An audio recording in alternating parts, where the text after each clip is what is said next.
Okay, it's time to tell you guys this crazy story. Okay, let me just tell you what happened. What happened overall? I was terrified to go back to Nigeria after not having gone for over 10 years. It's a different story about why. Let me tell you what happened to give me peace, to give me the confidence to be the most confident person on the plane. Okay, let me tell you what happened. You ready?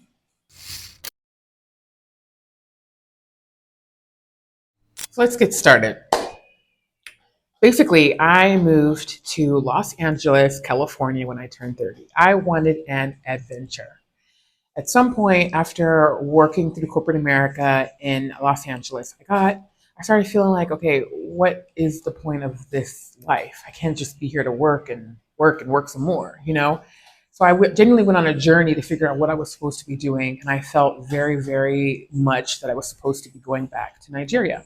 I was born and raised in America, but I went to high school in Nigeria, and I felt like from my experience being in America and my experience being in Nigeria, I could personally contribute a lot to the growth of Nigeria. So I wanted to go back, but I was terrified. I was just like, this is not gonna be possible. While in Los Angeles, I met a Nigerian friend. We became besties, lived together, and ultimately she was like, you need to go back to Nigeria. So this is what happened. So because of this journey being about me, going on a journey, I didn't have money, okay? I was broke, like broke. I was like, how am I gonna get to Nigeria? I had tried everything, okay, as far as creating businesses, trying to get sales. Like, I left a very lucrative corporate world to start my own thing, and it was just shaky.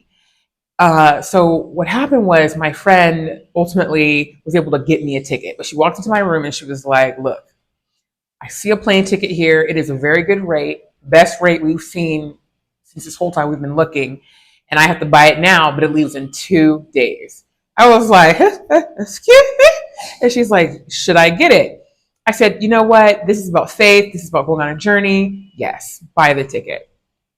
She bought the ticket. You see, that was a gulp. She bought the ticket.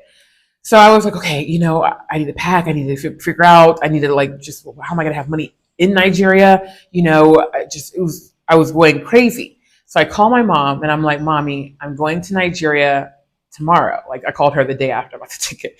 She was like, hey, Chineke, they will kill you. As in anything horrible she could say, she braided into my ear. I said, mommy, I'm going. I'm going. I have to go. I can't be just living in this fear for this long. So I'm going.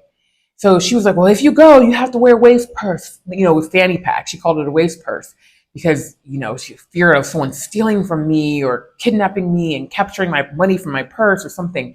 I said, mommy, and this is during that time where fanny packs were not in anymore. This was 2000. I don't even want to start trying to guess the year because I don't remember. Was it 2016, 17? I'll put it in the notes, in the comments, description. Anyway, she was like, if you go, you have to wear a fanny pack, a waist purse. Make sure. I said, mommy, they don't sell them anymore. There's nowhere I'm going to be able to buy that. And that right now is the least of my issues. Okay, cool. So I was telling my cousin, there's a cousin in Nigeria that I was like, she's the one person I trust. She's the only one I told I'm coming back to Nigeria.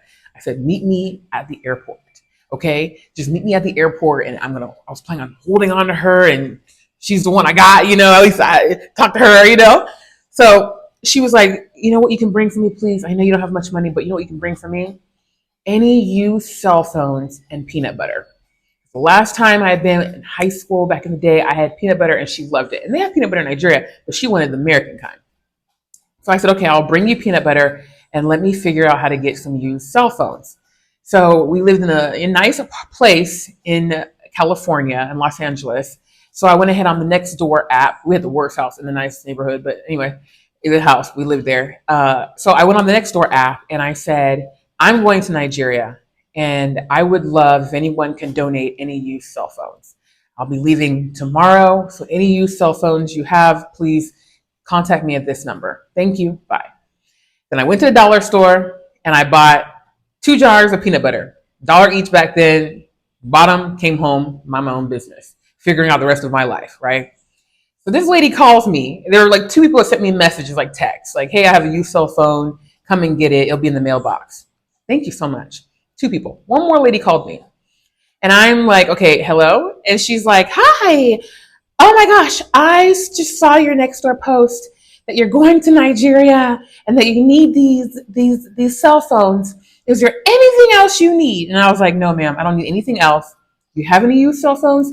She's like, well, I have two, I believe. I can dig them up. Do you need anything else? Anything at all? And I'm like, ma'am, no, the only thing I need is cell phones, and the only other thing my cousin asked for is peanut butter. She's like, "Oh, I'll bring the peanut butter," and I'm like, "Ma'am, I already have the peanut butter. I'm okay." She's like, "No, no, no, no, no. I need to do this. I will bring the peanut butter," and I'm like, "Okay." And she's like, "I'll give you money to take the peanut butter to Nigeria." I was like, "Oh, lady, come, yes, come to my house." So I gave her the address. So I'm minding my own business, living La Vida Loca, not really, but getting ready to just get on this journey and pack my stuff and leave the next day. I get a knock on the door. And here is this woman, like, her facial expression is like, she's like, oh my God, hi, come to the car, let me show you. So I walk to her car, and why is there a bag of peanut butter? I'm just like, her, like, okay. And she's just happily like, oh, I got the peanut butter. I was like, okay, yes, you got the peanut butter. Wow. And she's like, can I come in? Can I come in? And I was like, okay, come into the kitchen. So I brought her into the kitchen, and she just broke down into tears, like started to bawl, like, oh my God. And I'm looking at her like, what is really going on? I have things to do. And now you brought all this peanut butter that I don't know. So I'm standing there looking at her waiting, and she's like, I'm so sorry, but let me tell you what happened. And she just goes into the fact that she was wealthy and was able to marry well and have a home that she inherited from her parents. And she just turned 50, and she felt like she hadn't done anything in the world. She felt that she just needed a renewal in her life. So she just took this trip to Italy, I believe Rome, went to this water place and saw miracles. That's what she was telling me. Okay. And I remember I just began my journey talking about, I trust you, let's trust you, life. I trust you, God. Let me see. She was like, let me tell you something. God is real. I believe I saw. So she told me that day she woke up and she prayed and she said, God, I want to show someone that you are real. I want to show someone that they can trust you. So she said she opened her eyes, and the first thing she saw was my next door post saying, I'm going to Nigeria and I need cell phones. She said, her. I'm going to tell her. So that's why she's there. And I was looking at her like, wow, okay. And you know what she pulled out? She's like, I have a few things for you. She pulled out two cell phones. I have a picture I'm going to show you. Two cell phones. She pulled out these hand wipes. And the thing is, I know where the hand wipes came from. When I went to the dollar store, in my head, Africa, Nigeria, dirty, hand wipes. There were no hand wipes. So I was like, okay. And she happened to have those two hand wipes. And then she pulled out a fanny pack, a waist purse, black, leather, brand new, with a tag still on it. I was like, oh my God, my mom just today told me that I should get this. And she's like, oh yeah, someone gave it to me years ago, or she bought it years ago. She never used it.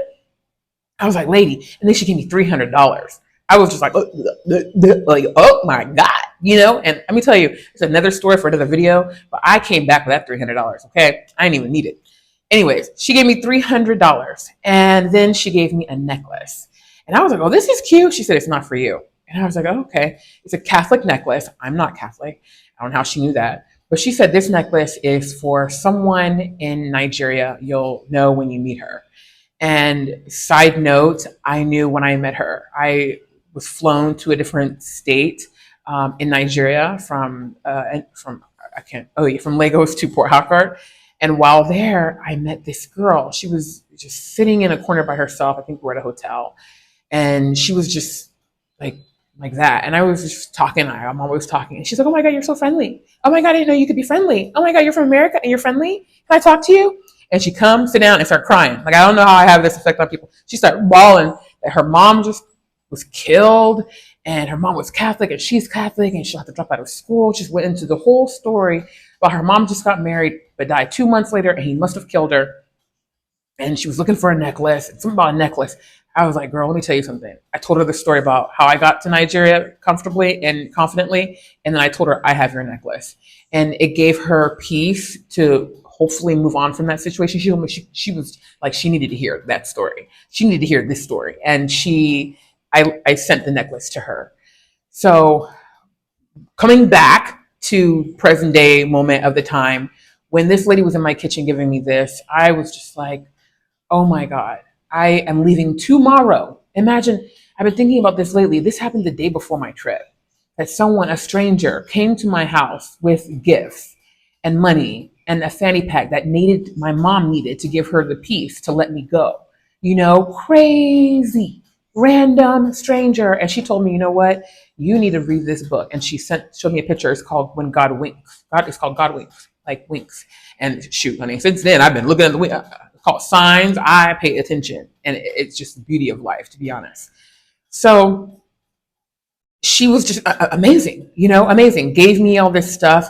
Went to Nigeria. When I tell you I was in the plane with a fanny pack on, the most confident person on the plane. I was like, I'm supposed to be here, honey. The whole universe came together, honey, to make sure I got this fanny pack and this plane ticket to get on this flight. Who are you to tell me anything? Confident, okay? Confident. Came to Nigeria, ended up extending the trip and staying for a month and a half instead of the original amount of time. Oh, and one more thing I forgot to say. I called my mom. I was like, Mommy, or I texted her, I was like, Mommy, guess what? Someone just showed up here with the fanny pack. And I had called her and said, this lady with peanut butter. I don't know what's going on. I sent her a message. I said, this lady came with the fanny pack, the Waves purse you've been talking about. My mom said, oh my God, that is miraculous. Give me her number. My mom ended up calling her, and they ended up speaking. And it gave my mom even more peace. I mean, we were all just like, okay, girl, go to Nigeria, have a good trip.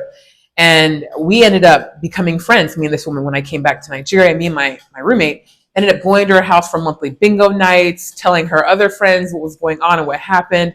And she became part of my circle of women in my life that genuinely impacted where I am now. So just want to tell you that story. I can't believe it still, but a lot of my life is exactly this way. And I'm excited to tell all the stories because you know what? These are the stories that keep me going and looking at life and saying, okay, got it. Yeah, my back is covered. So that is the story about how I went from terrorized, traumatized, to terrified to go to Nigeria to confidently confident, honey. Okay, until next time. If this video found you at the right time, and maybe it's not a coincidence, go ahead and hit that like button and subscribe so we can keep growing through this journey together.